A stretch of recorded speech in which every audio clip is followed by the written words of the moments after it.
بسم اللہ الرحمن الرحیم اللہم صلی علی محمد وعلی آل محمد وبارک وسلم۔ ایک بار حضرت سیدنا جابر رضی اللہ تعالیٰ عنہ آقا کریم صلی اللہ علیہ وسلم کے ساتھ سفر کر رہے تھے، تو ایک مقام پر بیٹھے تو ایک ٹہنی سے آقا کریم صلی اللہ علیہ وسلم نے زمین پر لکیر لگائی، سیدھی اور دوسری جانب ٹیڑھی میڑھی کچھ لکیریں لگائی۔ پھر آقا کریم صلی اللہ علیہ وسلم نے ارشاد فرمایا، جابر یہ سارے رستے اللہ کو جاتے ہیں، لیکن یاد رکھنا ہر رستے پر شیطان بیٹھا ہے، لیکن یہ سیدھی لکیر جو میں نے لگائی ہوں میرا رستہ ہے، یہ سیدھا رستہ ہے، یہ محفوظ رستہ ہے۔ تو جو بھی رستہ آقا کریم صلی اللہ علیہ وسلم سے ہٹ کر ہوگا وہ شروع میں پرکشش ہوگا، آپ کو لگے گا، لیکن آگے چل کر پتہ چلے گا کہ انسان کہیں کا بھی نہیں رہ جاتا۔ انہی رستوں میں ایک رستہ وظائف کا رستہ ہے۔ جس طرح اللہ کی ذات لامحدود ہے، اس کو جانے والے رستے بھی لامحدود ہے۔ ہر کوئی دعویٰ کرے گا میں اللہ والا ہوں، لیکن ہر رستہ گمراہی کا رستہ ہے، سوائے آقا کریم صلی اللہ علیہ وسلم کے رستہ کے۔ وہ رستہ اتباع رسول کا ہے، جو اطاعت رسول صلی اللہ علیہ وسلم پر چل پڑا وہ کامیاب ہے۔ اللہ نے دونوں جہان کی عزت اور کامیابی آقا کریم صلی اللہ علیہ وسلم کی سنت مطہرہ میں رکھی ہے۔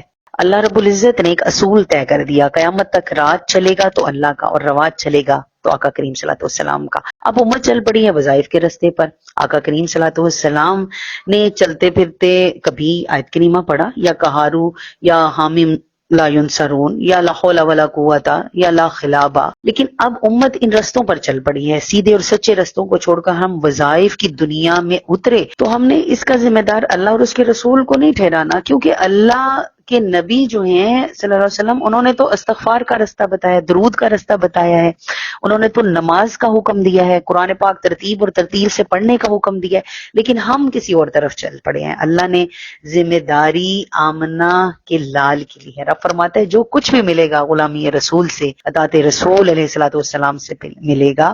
جیسے ہم ہر نماز میں جب ہم پڑھتے ہیں اہدنا الصراط المستقیم، کہ ہمیں سیدھے رستے پر چلا، تو جب ہمارا تعلق پاک ہستیوں سے ہو جائے گا تو پھر ہم شیطان کے شر سے محفوظ ہو جائیں گے۔ تو بس پیار کرنا ہے تو کملی والے سے کرنا ہے، اور ڈرنا ہے تو اللہ سے۔ جب بندہ استغفار کرتا ہے، درود پاک پڑھتا ہے، تو اللہ رب العزت 5 انعامات عطا فرماتا ہے۔ پہلا انعام کہ جب اپنے اوپر استغفار کو لازم کر لو گے تو اللہ سابقہ گناہ بھی معاف کر دے گا، اور ان کی نحوستوں سے بھی تجھے پاک کر دے گا۔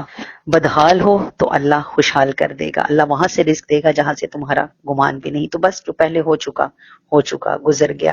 اب وہ زندگی جو ہم نے گزارنی ہے وہ غلامی رسول کی ہونی چاہیے، اس لیے چلتے پھرتے اٹھتے بیٹھتے جتنا چاہے جتنا مرضی استغفار پڑھو، درود پاک پڑھو، 1.25 لاکھ پڑھو، 1.25 کروڑ پڑھو، ہر نماز کے بعد ایک تسبیح پڑھو، سوتے وقت تسبیح کرو، بس ہر وقت زبان پر درود پاک ہو اور استغفار ہو۔ یہی رستہ کامیابی کا راستہ ہے، یہی رستہ فلاح کا راستہ ہے۔